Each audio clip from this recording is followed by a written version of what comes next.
So students, with this we are starting the role of rich peasants in civil disobedience movement, how they have see or what they understand sorry about civil disobedience movement. So clearly I am stating that we are talking about now rich peasants or landlords like Patidars of Gujarat and Jats of Uttar Pradesh.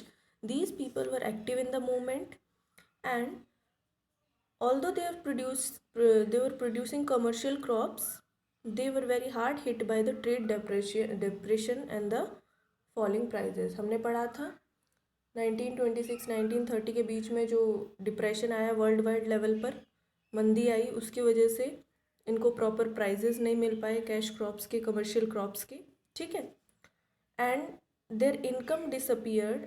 और अब जब इनकी income disappear हो गई थी तो इनके पास कोई सोर्स नहीं रहा, किसके लिए? For government revenue demand, because कोई सोर्स था ही नहीं, तो इम्पॉसिबल था गवर्नमेंट को क्या पे करना, रेवेन्यू पे करना।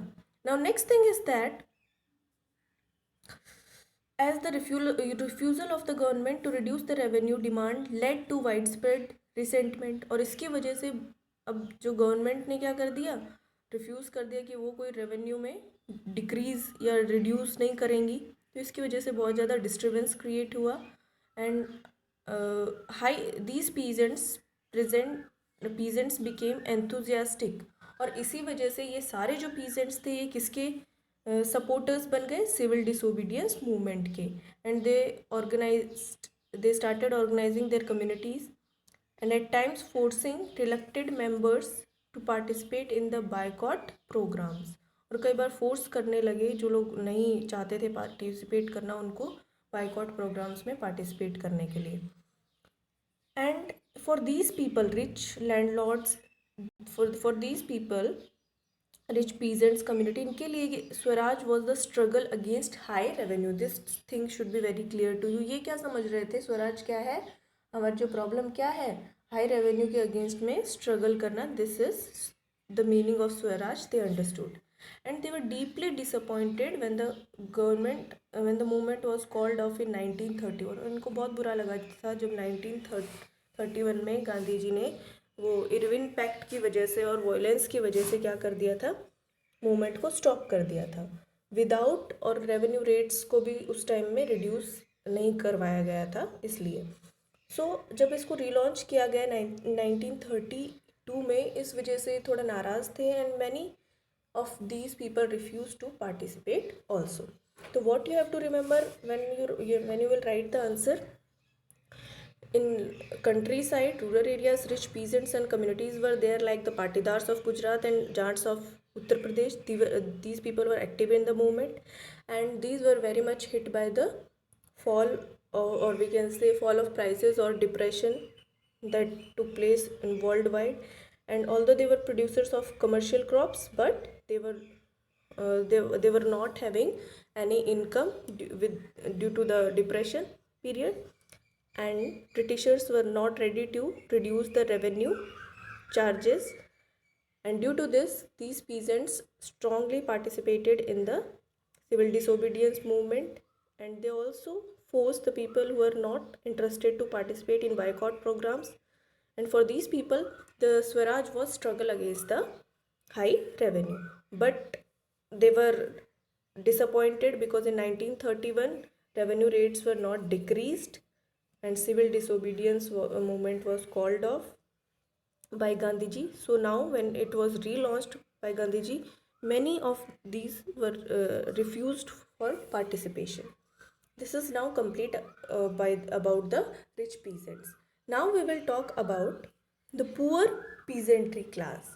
अब देखो, सारे रिच ज़मींदार्स वगैरह नहीं थे, उनके लैंड को कुछ लोग, कुछ पुअर पीजेंट्स किस पर लेते थे? रेंट पर लेते थे, and they use to work on their land. ठीक है, ये सिचुएशन थी। अब इन पीजेंट्स की कहानी है जिनके पास लैंड नहीं होती थी। So these poor peasantry were not just interested in the lowering of revenue demands. अब इनकी क्या डिमांड्स थी वो भी आपको याद रखनी है। ये ना सिर्फ चाहते थे कि क्या हो जाए, लो हो जाए क्या, रेवेन्यू, बल्कि ये भी चाहते थे कि स्मॉल टेनेंट्स जो थे कल्टीवेट करते थे लैंड, दे रेंटेड। देखो अब क्या होता है, समझो इस सिचुएशन को। ये ऑब्वियसली चाहते थे कि रेवेन्यू कम हो जाए, प्लस ये भी चाहते थे कि जो स्मॉल स्मॉल पीजेंट्स हैं जो रेंट पर लैंडलॉर्ड से या बड़े ज़मींदार से लैंड लेकर काम कर रहे हैं, उनका जो रेवेन्यू है वो क्या हो जाए, माफ़ हो जाए, वो रेमिटी हो जाए, वो उनको देना ही ना पड़े। क्योंकि भाई वो एक तो रेंट पे लैंड ले रहे हैं, ऊपर से ब्रिटिशर्स को रेवेन्यू भी दें, कुछ इनकम है नहीं, कुछ क्रॉप्स वगैरह की सेल हुई नहीं है, प्राइजेस उनको मिले नहीं है, तो कितनी ख़राब कंडीशन में है वो लोग। ठीक है, तो इनकी डिमांड्स दो थी, lowering of revenue plus remit हो जाए, माफ़ हो जाए जो स्मॉल टेनेंट्स हैं उनके चार्जेस या रेंट वगैरह जो है सारे, क्योंकि उनको रेंट पे करने में बड़ी डिफ़िकल्टी हो रही थी। And because of the depression cash income dwindled means diminished या फिर ख़त्म हो जाना, फिनिश हो जाना। स्मॉल टेनेंट्स जो रेंट पे लैंड लेकर काम करते थे, उनको बड़ी डिफ़िकल्टी हो रही थी रेंट पे करने में। They wanted the unpaid rent to the landlords to be remitted. पहली डिमांड क्या, lowering of revenue which Britishers were imposing. Second उनकी डिमांड क्या, जो लैंडलॉर्ड्स को इनको रेंट पे करना होता है लैंड के लिए, वो क्या होना चाहिए, माफ़ हो जाना चाहिए। And this is the we can say purpose for these people, poor peasantry class, to join the civil disobedience movement. And many of these people joined the radical movements often led by socialist and communist. अब इनमें ज़्यादातर लोग ऐसे थे जो violence वगैरह के favour में ज़्यादा थे, इसीलिए गवर्नमेंट जो कांग्रेस थी, उन्होंने क्या कर दिया, इनको ज़्यादा सपोर्ट नहीं किया, because they were at this point of time they were not want to create any such scene. So the relationship between the poor peasants and the Congress remain uncertain. तो इनमें थोड़ा सा खिंचाव रहा पूरे टाइम, तो किस में, पुअर पीजेंट्स में and the Congress people. Now third section about which we will talk is the role of civil disobedience by the role of industrialist in the civil disobedience movement. Now here we are talking about the big industrialist and the owners we can say and the merchants. ठीक है, और किसी की बात नहीं कर रहे हैं अभी हम. तो these people have made huge profits and became powerful during the first world war. भाई फर्स्ट वर्ल्ड वॉर में ऐसा क्या हुआ था, जो ब्रिटिशर्स वगैरह, ब्रिटेन वगैरह बिजी थे ये सारे कंट्रीज, तब हमारे कंट्री में आपको याद हो इंडस्ट्रियलाइजेशन स्टैब्लिश हो चुका था. और ब्रिटिशर्स वॉर रिक्वायरमेंट के लिए हमारे कंट्रीज से क्या करता था, हमारे कंट्रीज से वॉर की रिक्वायरमेंट पूरी करवाने के लिए जो कॉटन वगैरह का जो क्लोथ्स वगैरह है, बहुत सारी आर्मी की यूनिफॉर्म्स वगैरह बनने लगी थी. तो उस टाइम में जो ब्रिटिशर्स का ध्यान थोड़ा उस साइड चला गया, तो हमारे यहाँ कुछ बड़े इंडस्ट्रियलिस्ट थे, उन्होंने बड़ा फ़ायदा उठा लिया उस टाइम का. They started setting up their industries. Okay, so this is the way in which they earned profit during the first world war, and they want to expand their business. And now they want to means Britishers क्या कर रहे थे, restrictions put कर रहे थे British Indians की expanding business activity में. तो ये अगेंस्ट गए किसके, कॉलोनियल पॉलिसीज़ के, जो कि उनको रेस्ट्रिक्ट कर रही थी, रेस्ट्रिक्शंस पुट कर रही थी. एंड दीज पीपल, इनकी क्या डिमांड्स थी, देखो, these big industrialist wanted protection against imports of foreign goods. ये चाहते थे कि भाई फॉरेन गुड्स जो है उनसे, इनके जो इंडियन गुड्स है वो उनको प्रोटेक्शन मिल सके. ठीक है, वो कैसे होता, जब लोग यहीं के जो है वो इंडियन गुड्स खरीदे और फॉरेन गुड्स को बायकॉट करे.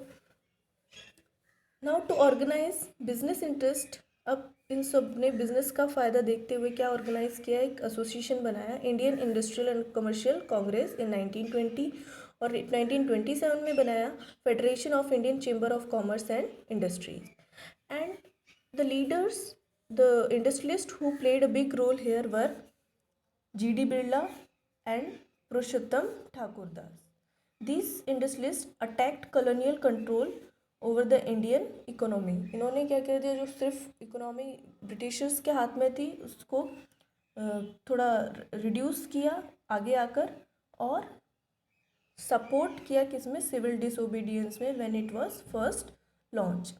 And what else they did? They gave financial assistance and refused to buy or sell imported goods. इन्होंने financial assistance तक provide किया लोगों को और refuse कर दिया buy करने में, sell करने में क्या, imported goods को.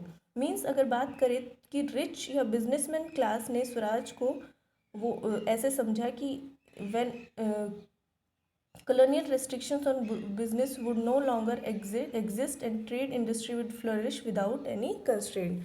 उनका स्वराज से मतलब ये था कि जो ब्रिटिशर्स हैं उनको कोई रिस्ट्रिक्शन पुट नहीं करनी चाहिए हमारी एक्टिविटी, हमारी trade related, business related activities में, और यहाँ पर इंडस्ट्री और ट्रेड बिल्कुल अच्छे से सक्सेसफुली तरीके से फ्लरिश होना चाहिए, स्प्रेड होना चाहिए. Okay. And after the failure of round table conference, we are talking about second round table conference, business groups were no longer uniformly enthusiastic. लेकिन धीरे धीरे वो क्या हो गए, सेकेंड राउंड टेबल कॉन्फ्रेंस में जब फेलियर के बाद वो इतने ज़्यादा एनर्जेटिक नहीं रहे, एंथुसियास्टिक नहीं रहे, उनका जो रोल था वो धीरे धीरे कम होता चला गया. Now in the fourth section we will see the role of working class और वर्कर्स. अगर हम इंडस्ट्रियल वर्किंग क्लास की बात करें, they did not participated in civil disobedience movement in large number. बहुत बड़ा रोल नहीं था इनका, किनका, वर्कर्स का, वर्किंग क्लास का, एक्सेप्ट इन नागपुर. नागपुर की अगर बात करें जाए, नागपुर को छोड़कर. और as the industrialist came closer to the Congress, और धीरे धीरे जब ये इंडस्ट्रियलिस्ट क्लोज आने लगे कांग्रेस के, वर्कर्स जो थे थोड़ा दूर होते चले गए. And some workers did participate in civil disobedience movement. कुछ सेलेक्टेड थे भी जिन्होंने पार्टिसिपेट किया, किसके व्यू पॉइंट के अकॉर्डिंग, गांधीयन प्रोग्राम के अकॉर्डिंग या गांधीयन आइडियोलॉजी के अकॉर्डिंग. जैसे गांधीयन आइडियोलॉजी क्या था भाई, without any what violence, boycott of foreign goods was done by these workers and they made their own movements against the low wages and poor working conditions. अब again आपको condition याद करनी चाहिए. वैसे तो पार्टिसिपेशन कम था, नागपुर में ही था, और जो कुछ पार्टिसिपेट कर भी रहे थे तो वो गांधीयन फिलोसफी के अकॉर्डिंग कर रहे थे, विदाउट वायलेंस. और किस चीज़ों के लिए कर रहे थे, बायकॉट ऑफ फॉरेन गुड्स के कर रहे थे वो लोग, और लो वेजेस और पुअर वर्किंग कंडीशंस के अगेंस्ट में कर रहे थे. There were strikes by railway workers in 1930 and dock workers in 1932. Dock workers जो सी पोर्ट के आसपास जहाँ पे काम करते हैं, तो रेलवे वर्कर्स ने 1930 में स्ट्राइक किया और डॉक वर्कर्स ने 1932 में.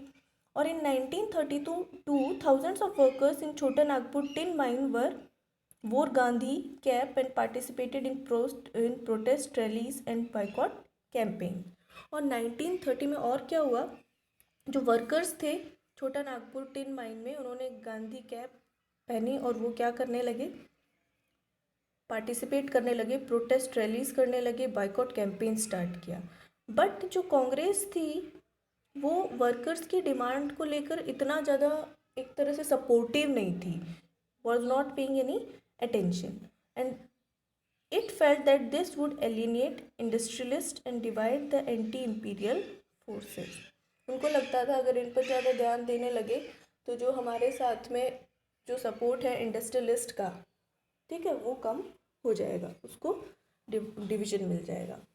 The last and the very important section of the society was women, and women participated in civil disobedience on a large scale. बहुत बड़े स्केल्स पे विमेंस ने पार्टिसिपेट किया था.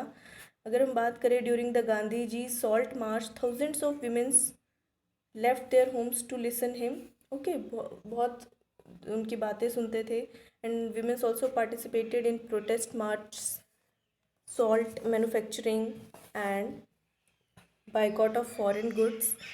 Many women went to jail, and in urban areas, if we talk about the participation of women, high class, some women were from high class, they were also participating, and in rural areas they came from rich peasants households, they were also participating in civil disobedience movement.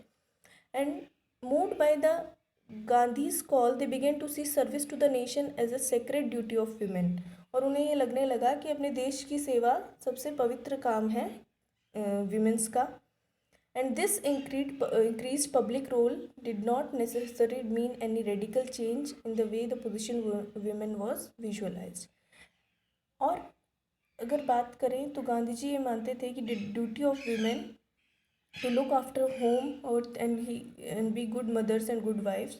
And after a long time, Congress allowed women for to hold any position and authority within the organization. And but whatever they did, that was having for a symbolic presence. मतलब कांग्रेस जो था इतना ज़्यादा Congress leaders नहीं चाहते थे कि women's क्या करें, बहुत ही एक्टिवली पार्टिसिपेट करें मूवमेंट को हमारे कंट्री में। बहुत लेट उन्होंने अलाउ किया पोजीशंस के लिए विमेन को अथॉरिटी वाली पोजीशंस देने के लिए।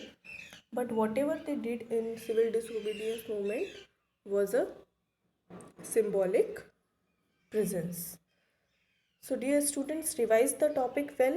In the last video we will see the various limitations of civil disobedience movement, and hopefully we will complete the this lesson in next two classes.